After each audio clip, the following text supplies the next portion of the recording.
estimados estudiantes, gracias por su presencia.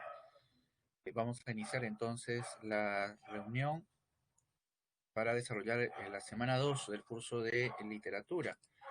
Eh, Aprovecho el momento para recordarles, por favor, que debemos de estar leyendo, recuerden, debemos de estar leyendo las dos novelas que se van a evaluar en la segunda mitad del curso, ¿no? La novela de Ciro Alegría, El mundo es ancho y ajeno, y la novela de Mario Vargas Llosa, La ciudad y los perros. ¿Ya? Vamos a empezar con la novela de Ciro Alegría, entonces es bueno que lo vayan revisando. Sí, para cualquier duda, recuerden, pueden buscar el libro en internet, está colgado, ¿no? Eh, Hay una edición del Poder Judicial que puede ayudarlos inclusive. Cualquier duda al respecto, también pueden hacer sus consultas a través del multichat. ¿Sí? Recuerden. Bien, vamos a empezar entonces el desarrollo de nuestra sesión. Hoy nos corresponde trabajar lo que concierne a la literatura medieval y a la edad moderna. Vamos a ver estos dos grandes temas enfocándonos en el caso de la literatura medieval en la Divina Comedia. Y en la literatura de la Edad Moderna nos vamos a enfocar en el Renacimiento, el Barroco y la Ilustración, básicamente en las características, ¿ya? Principalmente. Bien, veamos entonces rápidamente el tema. Sí, recuerden ustedes, en el desarrollo de esta sesión pueden realizar sus preguntas a través del chat. Recuerden que el chat es para realizar preguntas, ¿ya? Así que cualquier otra forma de expresiones, por favor, no las realicen en el chat. Una visión general con respecto a lo que vamos a trabajar involucra estos dos grandes periodos, la Edad Media y la Edad Moderna. Básicamente, vamos a distinguir estos dos momentos por la visión predominante en estos dos periodos. En la Edad Media, la visión teocéntrica que va a concebirse desde la perspectiva religiosa, ¿no? Centrándose en la reflexión y en el entorno sobre Dios. Y en el caso de la Edad Moderna, se va a concentrar en la visión del ser humano, ¿no? Es la visión antropocéntrica. Estos dos grandes modos de interpretar la realidad van a estar presentes, uno en la Edad Media y el otro en la Edad Moderna. Y esos dos modos de ver la realidad van a afectar la naturaleza de la literatura. Y eso es lo que vamos a ver nosotros a lo largo de esta sesión. Empecemos entonces primero con la Edad Media. ¿Sí? En este punto de la Edad Media tenemos que abordar dos aspectos importantes. Uno, la naturaleza o el contexto de la Edad Media, ¿sí? Vamos a ver, pero desde el punto de vista literario, obviamente, y luego abordamos la obra de Dante Alighieri, La Divina Comedia, ¿sí? Que como lo vamos a ver, es todo un compendio, es todo un gran fuente, ¿no? Para la Edad Media. Bien, veamos primero el contexto. La Edad Media, como ustedes saben bien, se desarrolla entre el siglo V y el siglo XV después de Cristo, ¿sí? Después de Cristo. Eh, este periodo, que abarca más o menos unos 1000 años, se suele dividir en dos grandes momentos, la Alta Edad Media y la Baja Edad Media. El punto de inflexión, es decir, de división, digamos, de estos dos momentos es el siglo XII. ¿Sí? ¿Por qué? En el caso nuestro, ¿ya? Lo que concierne a la literatura, ese momento, el siglo XII, es cuando textos compuestos en lengua vulgar son llevados a la escritura y van a marcar una importante diferencia en la evolución literaria. ¿Por qué? Vayamos a explicar ese asunto. Como ustedes bien saben, a lo largo de la Edad Media, la lengua que va a predominar, la lengua principal, es el latín, una lengua que viene desde la época antigua, ¿no? Desde el Imperio Romano. El latín se va a convertir en una lengua de culto, en el sentido sobre todo porque todo lo compuesto en la antigüedad va a ser escrito en latín. El latín en ese sentido se convierte pues en una lengua, en la lengua del conocimiento, ¿no? Y es una lengua de culto también, ¿por qué? Porque es elitista, porque el latín es una lengua que la conocen y la manejan personas instruidas, entre ellos los nobles, los clérigos también, de tal manera que el latín se vuelve de uso exclusivo, ¿no? A un determinado grupo. ¿Qué es lo que sucede con los grandes grupos populares y medios? Ellos van a desarrollar las lenguas vulgares. Como bien saben, una lengua vulgar es una derivación del latín, ¿no? Es una extensión del latín. Y las lenguas vulgares, como también saben ustedes, van a dar origen al italiano moderno, al castellano moderno, a las diversas lenguas modernas. Ahora, ¿qué es lo que sucede? En los orígenes, el latín en su desarrollo, el latín va a recoger el conocimiento antiguo. En ese sentido, todos los que saben latín tienen acceso a la tradición antigua. Los que hablan lengua vulgar no tienen acceso y entonces se va a ir generando una, una fuente de expresión literaria desconectada de la tradición clásica. Esta fuente de la tradición medieval popular es la que va a originar diversas formas expresivas. Permanece al margen. ¿Por qué? Porque las lenguas vulgares son orales. En ese sentido, son efímeras en gran medida y no tienen mayor relevancia. Hasta que, como lo dijimos hace un momento, en el siglo XII, las lenguas vulgares empiezan a ser escritas. Primero en documentos administrativos, pero luego se empiezan a incluir relatos, textos, pero todos siempre de origen popular, porque ahí es donde se origina esa literatura. En ese sentido, se consolida la tradición literaria originada a través de las lenguas vulgares. Y al hacerlo, estamos entonces ante la consolidación de una nueva tradición. Ahora, esa tradición trae consigo también nuevas formas literarias que tienen un origen ya no en la tradición clásica, sino en la tradición popular. Por ejemplo, a modo de ejemplo, podemos mencionar los cantares de gesta y el cuento. Claro, ¿cuál es el origen del cantar de gesta y el cuento? La tradición popular.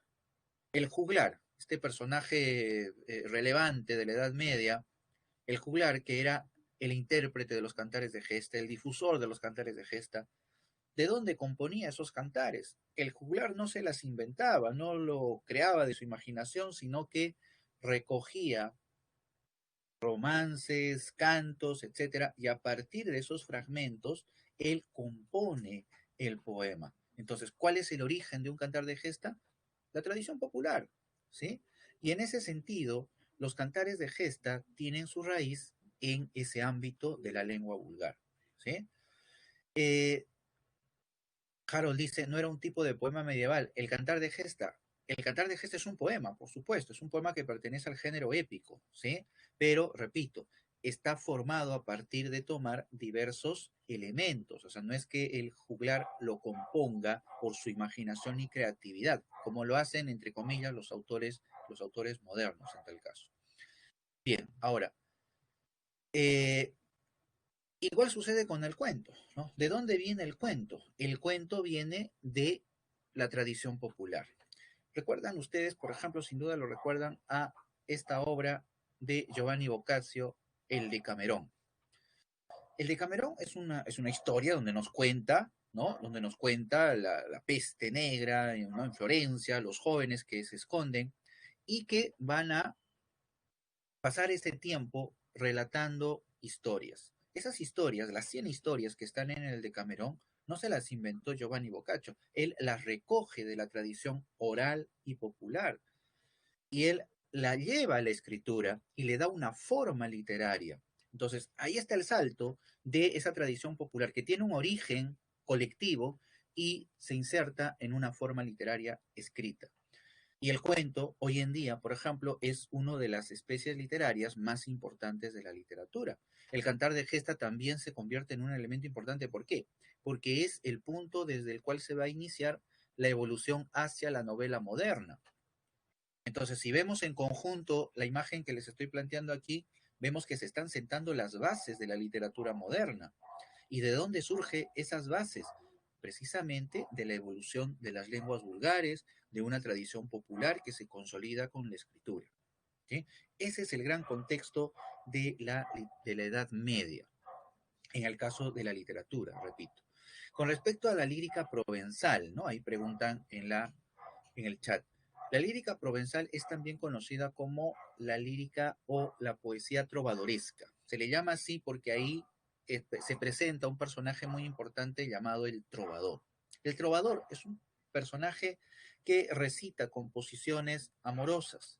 ¿Ah? En ese sentido, él se va a convertir en todo un símbolo de esta literatura. Ahora, ¿por qué es importante la poesía provenzal? Porque va a inaugurar una temática que va a sostener la lírica hasta la actualidad. Ahora, esa temática, que es amorosa, va a tomar elementos del mundo religioso.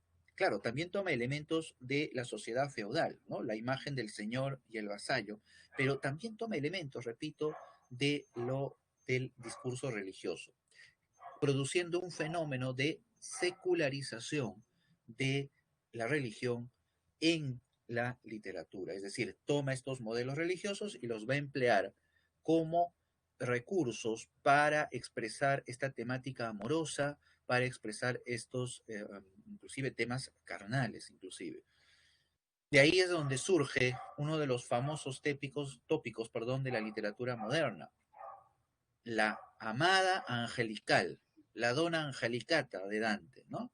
Y el vasallo o caballero andante, ¿no? En las novelas de caballería. Piensen en el Quijote, esa imagen del Quijote peleando, ¿no?, contra medio mundo solo por el amor de Dulcinea, ¿no?, que ni siquiera existe, no es solamente un ideal, es un ser sublime. Esa imagen del ángel superior, del hombre pecador, ¿no?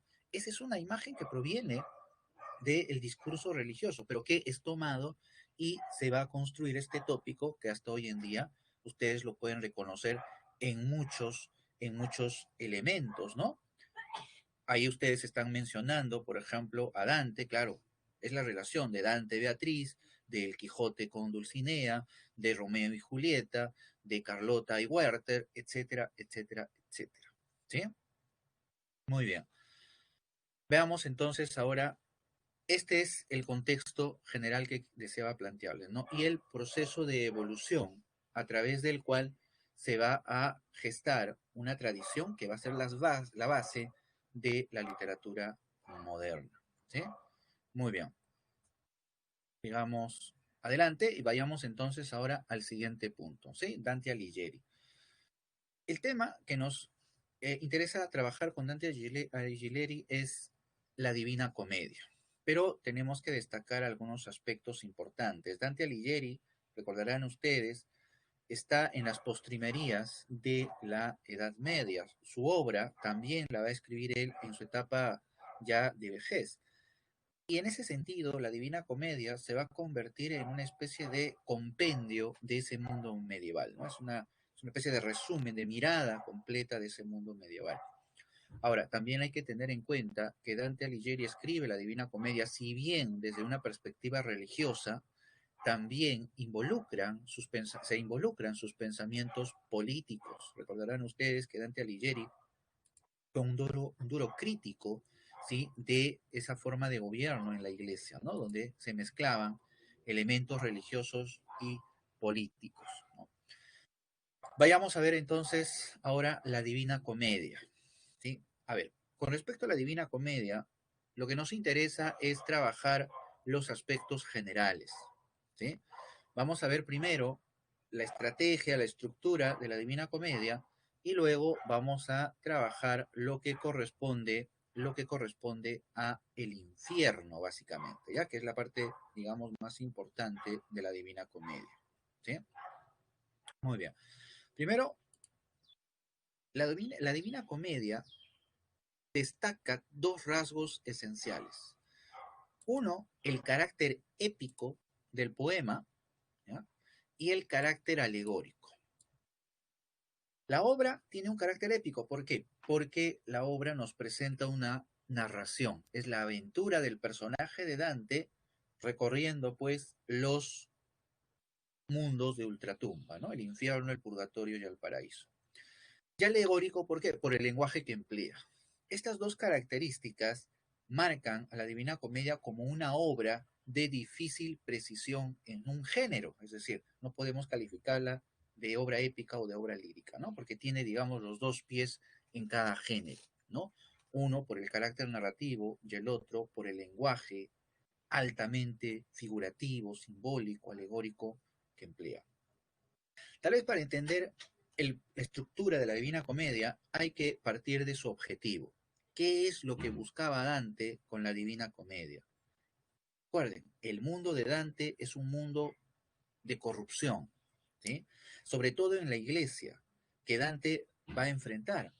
En ese sentido, el objetivo de la Divina Comedia es reformar el mundo corrupto y anárquico. Es decir, la Divina Comedia tiene la intención de corregir, ¿sí?, el espíritu del auditorio, ¿sí?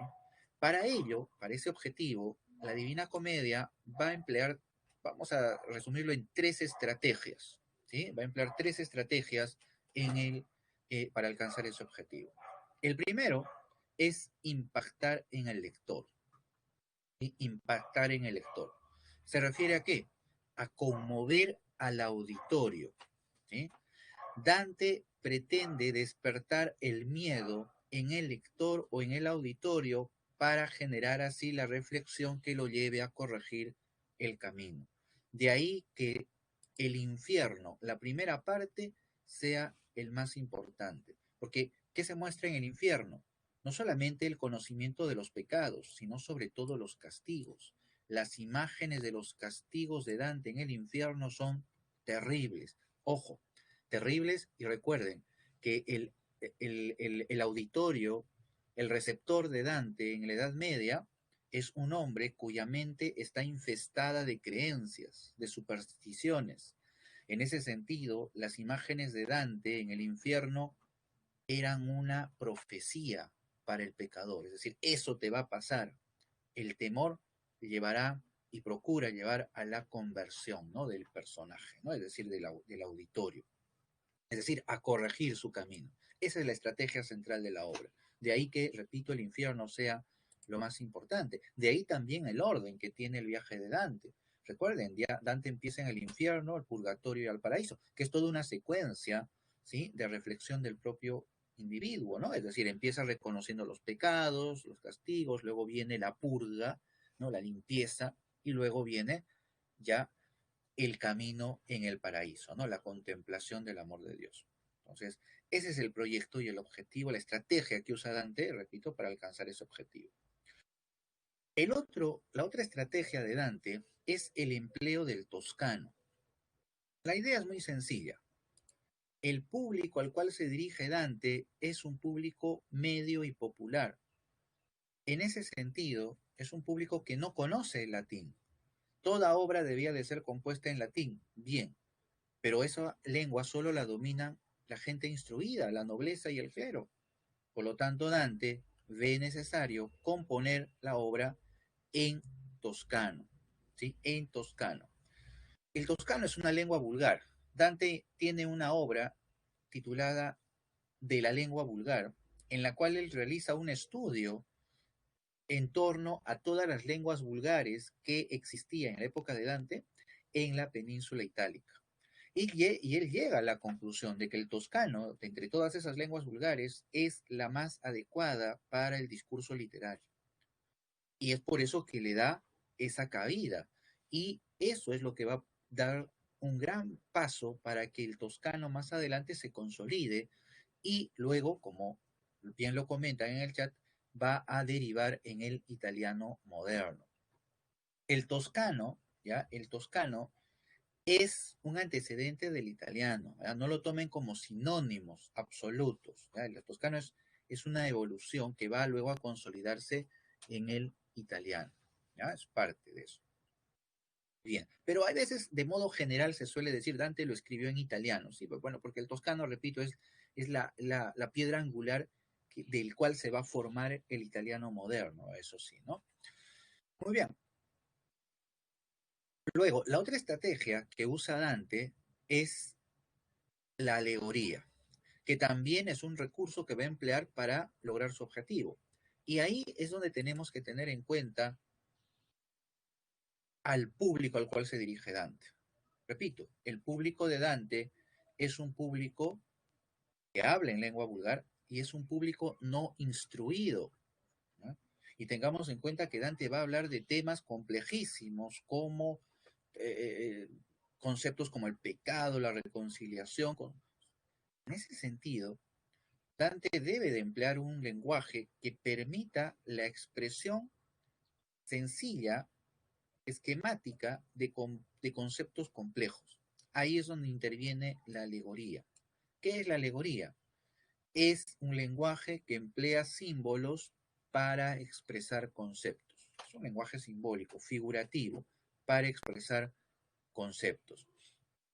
Claro, un ejemplo, antes de ingresar a Dante, un ejemplo concreto y rápido, es, recuerden ustedes, cuando Jesús hablaba a sus apóstoles, o hablaba a todo ese público en torno a él, público tampoco no instruido. Entonces Jesús, como hablaba de cosas trascendentales, no, no hablaba citando pues a los grandes doctores, sino lo que hacía era contar historias, las famosas parábolas, ¿no? Y esas parábolas servían como un medio para expresar sus conceptos, ¿no? Como cuando uno de sus apóstoles le pregunta, ¿no? Jesús, dime, Jesús, ¿quién es mi prójimo? Y entonces Jesús, en vez de definirlo, le cuenta la historia del buen samaritano y al terminar le pregunta a todos, dígame todos, ¿quién es el prójimo aquí? Símbolos para transmitir conceptos. Valentina en el chat hace una observación que vale comentar, dice, la metáfora, dice, hay una cierta cercanía entre la alegoría y la metáfora, ¿ya? La diferencia podría establecerse en que la metáfora sustituye, decíamos, ¿no? El sentido de la palabra. En cambio, la alegoría va más allá, porque la alegoría trabaja con ideas, mejor entender, con ideas, es decir, con formas más elaboradas. Por supuesto, la alegoría es una forma figurativa de la expresión, sí, hasta metafórica podríamos decir, ¿no? Pero su objetivo ya no es solamente el sentido de un término, sino la exposición de ideas, mejor entender, por eso es algo mucho más complejo. Muy bien.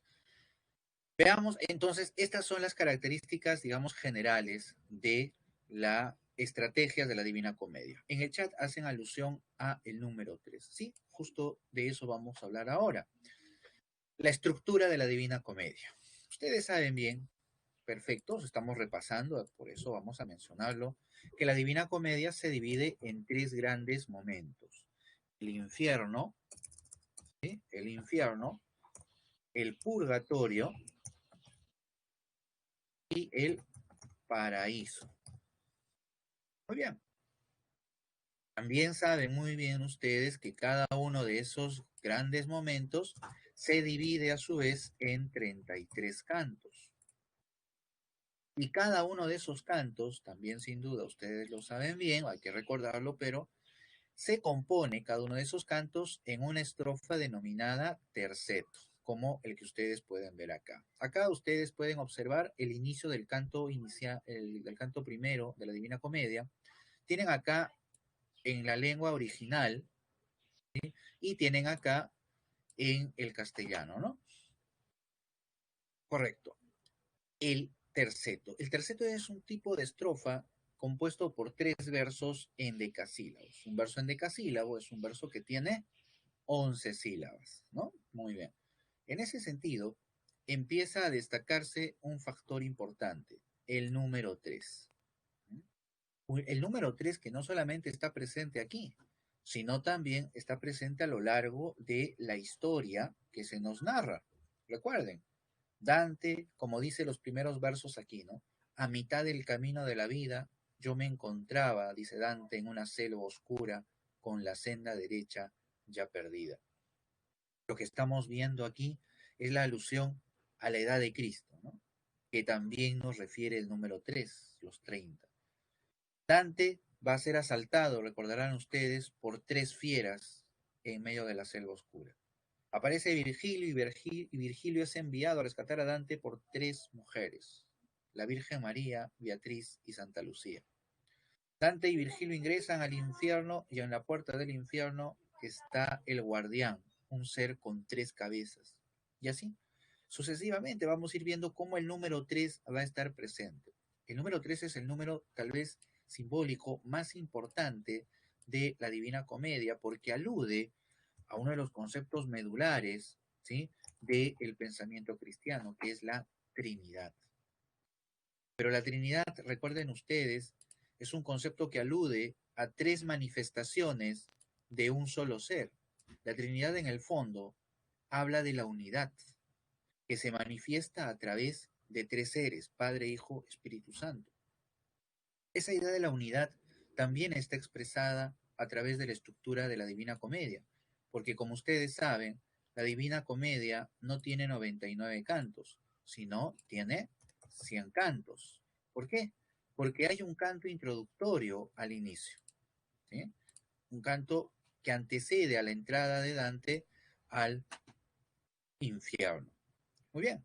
El 100, perdón, es múltiplo de 10.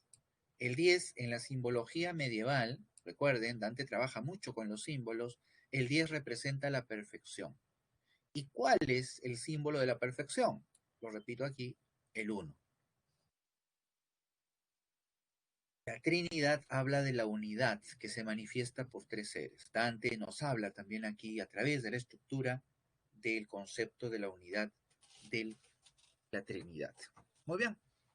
Pero eso es en cuanto a la estructura con la que Dante compone el poema, ¿no? Muy bien.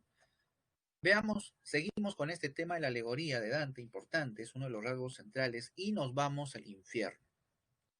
Este es un pequeño mapita del infierno, pero ojo, hay que aclarar que Dante nunca dibujó mapa alguno sobre el infierno, el purgatorio y el paraíso, ¿no? Todos los mapas que ustedes pueden encontrar son interpretaciones, ¿ya?, de lo que Dante describe en el poema. Y esta es una de esas interpretaciones. Esta imagen que ustedes están viendo es la que está presente en el libro de la Pre, ¿no?, en el libro de literatura de la Pre de San Marcos. Así que lo voy a tomar como referencia. Si ustedes ven la imagen muy pequeña, ustedes saben seguramente, pero vale explicar, que aquí abajito, aquí donde está, aquí, tienen un botón de ampliación de pantalla. Entonces ustedes pueden ver en pantalla completa esta imagen, ¿sí? Bien, describamos brevemente el infierno, siempre siguiendo el lenguaje alegórico que Dante nos va planteando. Primero, es importante tener en cuenta, ¿sí?, el viaje de Dante. La imagen del viaje de Dante es muy alegórica. Dante empieza en la superficie, aquí, en la selva oscura. Luego con Virgilio ingresan al infierno y descienden los círculos hasta llegar al centro de la tierra, porque el infierno, como saben, está dentro, en el centro de la tierra, ¿no?, debajo de nosotros. Cuando llegan al centro del infierno, Dante y Virgilio salen por una boca de túnel hasta la superficie. Llegan a una isla y esa isla es el Purgatorio. El Purgatorio es una montaña inmensa. Tiene forma de pastel. Aquí está la imagen, ¿no? Es una imagen, repito, referencial nuevamente, ¿no? Dante y Virgilio entonces tienen que ascender por las cornisas que son gigantes, enormes, como cada una es una montaña entera, que representa el esfuerzo y la ascensión en el objetivo de purgarnos, es decir, de liberarnos, de limpiarnos de los pecados. En la cima está la antesala del paraíso, el lugar donde Virgilio abandonará a Dante, ya lo vamos a explicar por qué, y ingresa en reemplazo de Virgilio Beatriz, como la guía de Dante, quien lo llevará a Dante a través del paraíso, ¿no?, por los diversos círculos, hasta que ya casi al final Beatriz aparece San Bernardo y él, ¿no?, continuará la guía de Dante hasta el final. Lo que quiero mostrarles acá es cómo el viaje de Dante desde el infierno hasta el paraíso es un viaje de ascensión, es un viaje desde el pecado hasta la pureza, la purificación, el amor de Dios. ¿Me dejo entender? En ese sentido, la imagen de la ascensión, repito, la imagen lineal es también alegórica con respecto a la búsqueda, ¿no?, de la corrección. Muy bien, veamos el punto del infierno. Repito, quiero ver contextos generales, ¿sí? Ideas generales sobre el infierno. Al inicio del poema, Dante se encuentra, dice, como lo acabamos de leer, en la cima, en medio de una selva oscura, ¿sí? En medio de una selva oscura. Dante va a ser o está siendo asediado por tres fieras en ese momento, ¿no? Recordarán, un león, una pantera, ¿sí? Y una loba, ¿sí? Estas tres fieras representan, dentro de la simbología de Dante, ¿no? Los tres vicios, ¿no? El león, la soberbia, la pantera, la lujuria, y la loba, la codicia. La idea alegórica es muy concreta. La selva oscura representa la sociedad o la ciudad que no está regida por leyes. Es decir, es la sociedad del pecado. Claro, porque ¿qué es el pecado? El pecado es la acción que infringe una norma. Ese espacio de la selva oscura representa la ciudad del pecado, ¿no? La selva, pues el caos, ¿no? La imagen de la selva. ¿Y por qué es oscura? La idea tiene que ver con el espíritu cegado. ¿Por qué el hombre infringe la ley? Porque su espíritu se ciega. ¿Ah? Estoy interpretando lo de Dante, ojo, ¿ah? No estoy pontificando, ¿ya? No estoy haciendo ninguna liturgia, o sea, estoy hablando de Dante. La idea de que el pecado nos nubla, ¿no? Nos nubla la conciencia, nos produce la ceguera. Esa es la idea de la oscuridad de la selva. ¿Qué es lo que nos nubla la visión? Los vicios. Esos vicios que van a atacar a Dante son los que enceguecen al ser humano. Cuando Dante está asediado por las fieras, aparece Virgilio, ¿sí? Virgilio es un personaje histórico, recordarán ustedes. Es el autor de la Eneida, ¿sí? Uno de los poemas latinos más importantes de la antigüedad. La Eneida, recordarán ustedes, es un proyecto de Virgilio en el que busca fusionar la época antigua con el Imperio Romano, ¿no? Trata de darle una unidad a esos dos grandes momentos. De ahí que Virgilio se convierta en un símbolo del mundo antiguo. Y Dante lo introduce en el poema de esa manera. Dante, Virgilio, es el símbolo de la sabiduría antigua. De ahí que Virgilio sea pues el símbolo en la obra de la razón y la sabiduría. Muy bien. A Virgilio, les decíamos, lo envían tres mujeres, la Virgen María, Beatriz y Santa Lucía. Santa Lucía vale destacarla porque ella es la patrona de los ciegos. Y en ese sentido, su presencia es muy simbólica. Dante está ciego.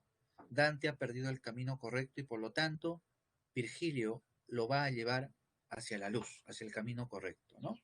De ahí la imagen, repito, muy simbólica de Santa Lucía. Muy bien. Vamos entonces al infierno. Dante y Virgilio ingresan por la puerta, es una boca de túnel, ingresan al infierno.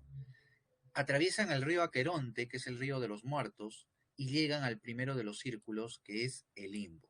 En el limbo están todos aquellos que vivieron antes de la llegada de Cristo, antes de la implantación de las doctrinas cristianas. También están los no bautizados, es decir, están todos los seres que han existido lejos y sin conciencia de las leyes cristianas. ¿Eso qué significa? Que sus acciones no están sancionadas pues por las leyes, por lo tanto no son pecadores técnicamente. Si no son pecadores no sufren castigos, pero por lo mismo tampoco pueden ir al paraíso, tampoco pueden recibir la gracia. ¿Por qué? Porque no son cristianos. Conclusión, el limbo es un estado de ambigüedad. No son pecadores, pero tampoco pueden recibir la gracia. Ahí es a donde pertenece Virgilio, porque Virgilio pertenece a ese mundo antiguo. Y por eso Virgilio no puede ingresar al paraíso, porque él, repito, es un pagano. Luego, después del limbo, nos topamos con los siguientes cuatro círculos del infierno. El círculo de los lujuriosos, de los glotones, el círculo de la gula, ¿no? Luego viene el círculo de los avaros y luego el de los iracundos. aquí encontrarán ustedes el término pródigo. ¿A qué se refiere? ¿Qué es otro pecado? El despilfarro, ¿no? El derroche. Displicentes se refiere al espíritu indiferente, ¿no? La persona que no muestra compasión por el sufrimiento ajeno. Todos estos cuatro círculos tienen un elemento en común, la incontinencia. Todos son expresión de la incontinencia del ser humano, ¿no? De la incapacidad de dominar nuestras voluntades, mejor entender, nuestras pasiones, ¿no? El lujurioso, ¿no? Que trastornado por sus emociones, igual que el glotón, ¿no? El hambre, ¿no? El avaro por la posesión del dinero, el iracundo, ¿no? La misma emoción que lo desborda, la incontinencia, ¿no? Es el germen de todos estos pecados. Muy bien. El círculo de los iracundos está cerca al lago Estigia, ¿sí? Uno de los castigos, por ejemplo, es que las almas estaban cubiertas a orillas del lago Estigia, cubiertas hasta el cuello en el lodo, y las almas se hundían, así como si fueran arenas movedizas, ¿no? Se hundían, y si se hundían, se quedaban para siempre en el infierno, ¿no? Entonces las almas luchaban para tratar de salir, pero sobre ellas estaban los demonios con unas lanzas pinchándoles para que no lo lograran, ¿no? Que era el oficio, ¿no? Del demonio, ¿no? Evitar que las almas salgan del infierno. Muy bien, ahí es donde llegamos a la muralla que rodea la ciudad de Dide.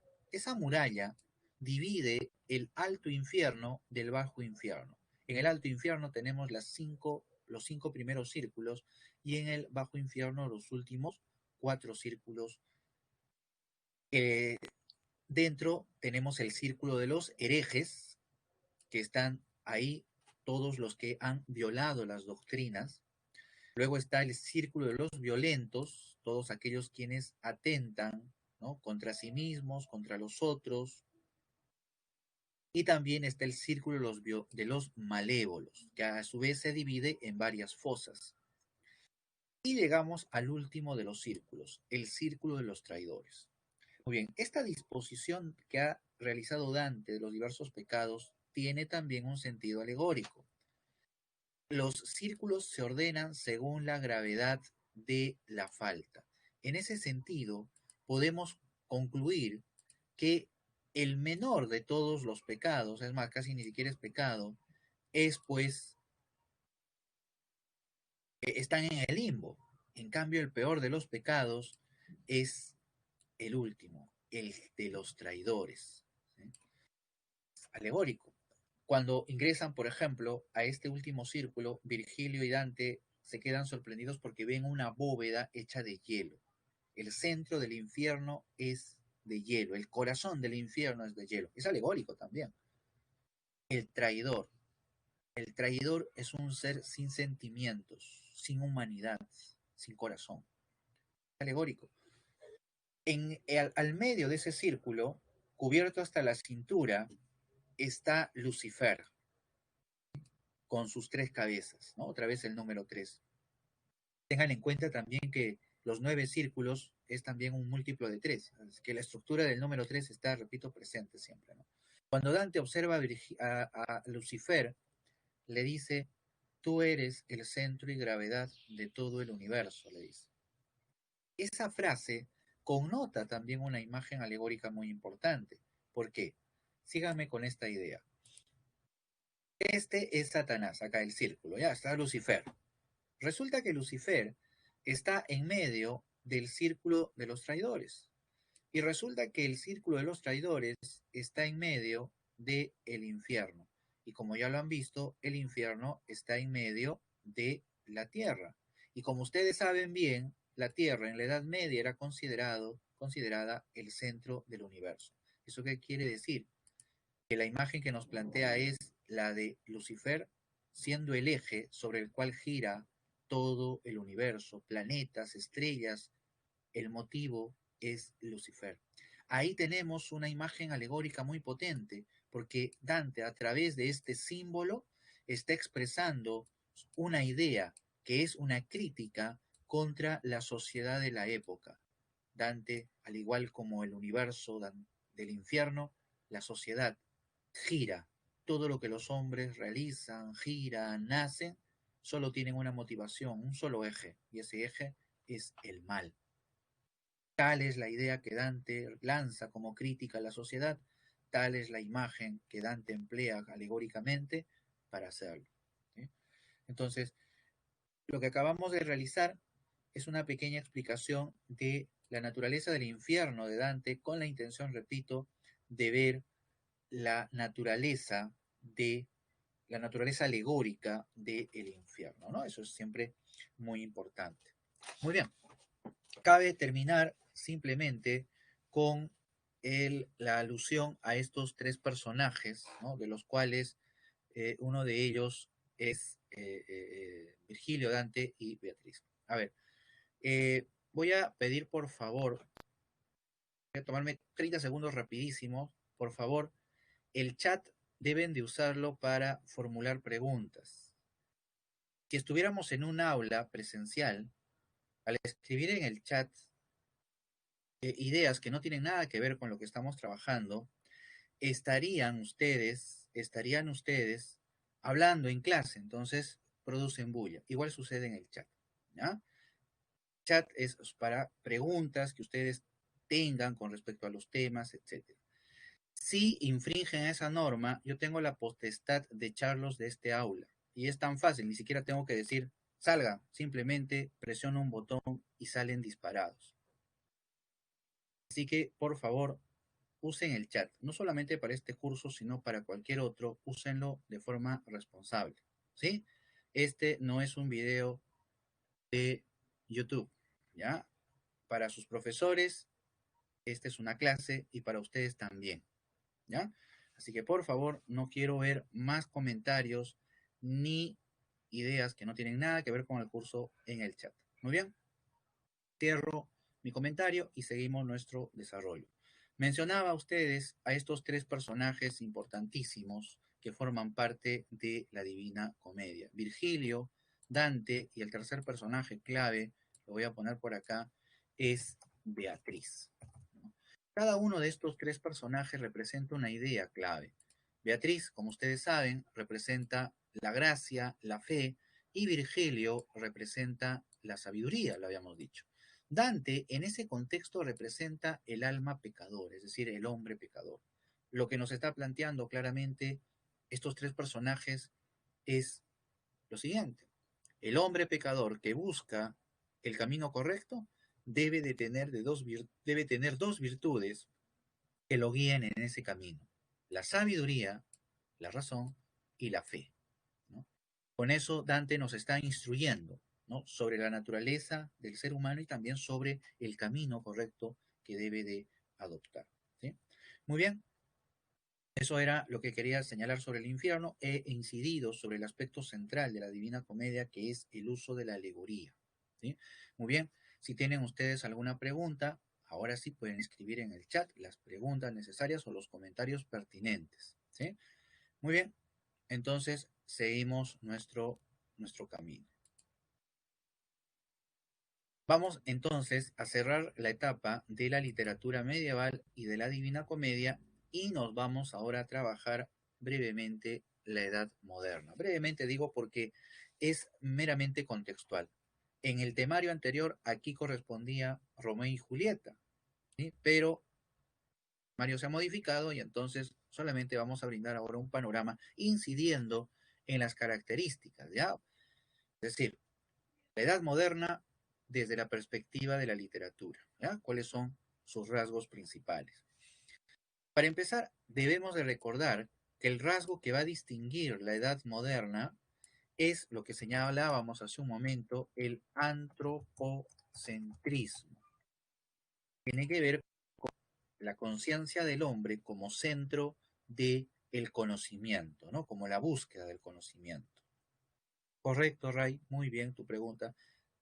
No, ya no, en el temario ya no está Romeo y Julieta, ¿sí? Ya no está Shakespeare, ¿no? Así que hay modificaciones del temario que tienen que tener en cuenta, ¿sí? Para abocarse a estudiar lo que en el temario está. No olviden que nuestro objetivo es el examen, ¿sí? Muy bien. ¿Qué va a producir esta gran transformación? Este paso de el mundo medieval al mundo moderno. Principalmente el humanismo, ¿sí? El humanismo es una corriente de pensamiento que surge entre el siglo XIV, XV y que va a florecer en Italia, ¿sí? Rescatando el pensamiento antiguo, los autores clásicos, ¿sí? Y centrándose en el estudio y la reflexión del ser humano, la conciencia del ser humano, porque en la Edad Media, ¿cuál era el interés? Era Dios. Todo el debate y el conocimiento giraba en torno a Dios. En el mundo moderno, el estudio gira en torno al ser humano. Y una manera de reforzar esa imagen es, miren ustedes, de los 14 cursos que ustedes estudian en la pre, la mitad estudia al ser humano, la lengua, la cultura, el pensamiento, la psicología, etcétera. Entonces, es el interés en torno al ser humano y todo lo que lo envuelve lo que va a mover el pensamiento moderno. Y de ese modo se desprende del pensamiento religioso. Ese es el gran aporte del humanismo, ese retorno e interés por la antigüedad. Y el hombre entonces se convierte en el centro y medida del universo. Esta imagen que les muestro aquí es la famosa imagen de Leonardo da Vinci, el hombre de Vitubrio. Esta es la imagen a través de la cual él representa la proporcionalidad perfecta del cuerpo humano, que va a ser el reflejo de la perfección del universo. De tal manera entonces que el hombre se convierte en la medida de todo el universo. Y es ahí donde las ideas de equilibrio y armonía se convierten en los ejes, no solamente del pensamiento, sino del arte. El arte renacentista se basa sobre esos principios, el equilibrio, la armonía, la claridad, conceptos que toma del arte clásico, ¿no? Pero que está concentrado principalmente en la expresión de esa centralidad del ser humano. Ese es el Renacimiento esencialmente. El Barroco es una etapa posterior, se desarrolla en el siglo XVII y se va a distinguir por un estilo muy opuesto al Renacimiento. El Renacimiento, equilibrio, armonía; el Barroco, complejidad, caos, retorcimiento, estilo recargado. ¿Por qué? El Barroco es una época de crisis. El hombre que sale del Renacimiento sale con una profunda angustia. ¿Por qué? Porque el humanismo se ha traído abajo todo el pensamiento medieval y con él todo lo que se asumía como cierto, como absoluto. El mejor ejemplo de ese caso, de ese momento, es René Descartes, recordarán ustedes, el autor del Discurso del Método, un pequeño texto con el cual Descartes se trae abajo todo el pensamiento de su época. Su famosa duda metódica, su famoso escepticismo, pone a prueba todo y lo destruye todo, dejándonos en la desnudez absoluta, en la incertidumbre. Eso es lo que va a tener, lo que va a sentir el hombre del barroco: incertidumbre, vacío. Y entonces va a apelar en el arte a enfrentar ese vacío, a expresar ese vacío a través de formas retorcidas, de expresiones abultadas, de imágenes recargadas, de mundos inestables. Recuerda Don Quijote, la imagen de Don Quijote, ¿no? Donde se abría, ¿no?, esta lucha entre el mundo de la ficción y la realidad. Lo mismo sucede con Segismundo, ¿no? Segismundo, donde la duda de Segismundo, ¿no? Recordarán ustedes, La vida es sueño. Segismundo en su prisión no sabe si lo que está viviendo es real o es meramente un sueño, ¿no? Claro, es esa la expresión del hombre barroco, la incertidumbre y la duda, y de ahí las formas retorcidas, recargadas, que va a manifestar el arte del barroco. Muy bien, y llegamos a la última etapa. Claro, ahí Jordan hace, Valeria también hace una observación: La vida es sueño, correcto, esa es la obra a la cual me refería. Jordan dice que es la vida, un frenesí, un sueño, una ilusión. Claro, es uno de los fragmentos de La vida es sueño. Muy bien. Llegamos a la etapa de ilustración, que forma parte de la Edad Moderna, pero que representa la cúspide de ese mundo moderno. ¿Por qué? Porque después del barroco va a venir una etapa donde se va a rescatar y exaltar el pensamiento racional. Aristóteles lo decía, ¿no? Somos animales, pero animales racionales. En ese sentido, lo que distingue al ser humano es la racionalidad. Toda la edad moderna está centrada en el ser humano y aquí es donde se exalta aquello que precisamente le da esa distinción, la razón. Hay un culto a la razón. Y desde la razón se va a desarrollar un pensamiento que busca la reforma, el cambio. ¿Sí? Entenderán que hay otros factores sociales y políticos, ¿sí?, que también contribuyen, pero el pensamiento racionalista va a proyectar un proyecto, ¿sí?, va a proyectar, perdón, un plan, un desarrollo, una idea de progreso que va a transformar la sociedad y el mundo. Es ahí donde aparece el arte neoclásico. El arte neoclásico se distingue por volver a las formas antiguas, al equilibrio y la armonía, pero empapada de racionalismo. El neoclásico es la mezcla del pensamiento racionalista con el arte clásico, de tal manera que el arte neoclásico va a cumplir una finalidad. El arte clásico o neoclásico se va a distinguir por su tono didáctico, por su carácter pedagógico, por su deseo de transformar. ¿Sí? Es ese el punto donde se va a desarrollar el arte a fines del siglo XVIII. Un arte preceptista, un arte sometido a las normas, porque lo que busca es la claridad, lo que busca es la idea de progreso, lo que busca es exaltar precisamente el pensamiento racionalista, ¿no? ¿Sí? Muy bien. Giancarlo dice, la ilustración surgió en Inglaterra.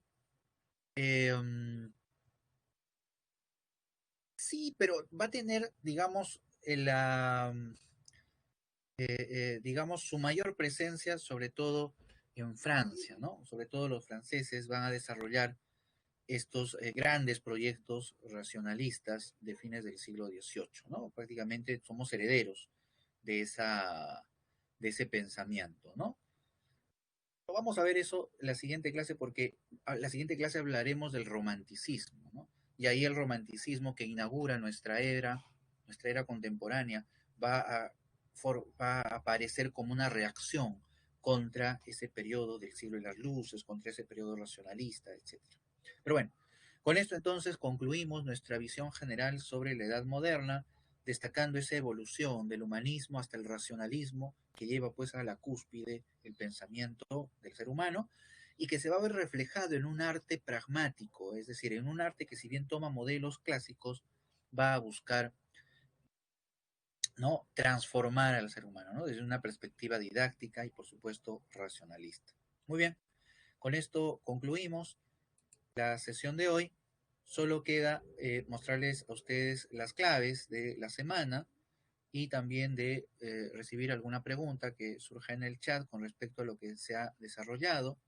No olviden ustedes que el temario que tenemos ha cambiado, ¿sí?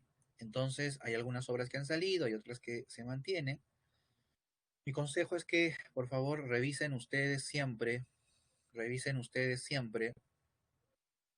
eh, el temario, ¿sí? Para estudiar lo que específicamente va a venir. Muy bien, estas son las claves de la semana.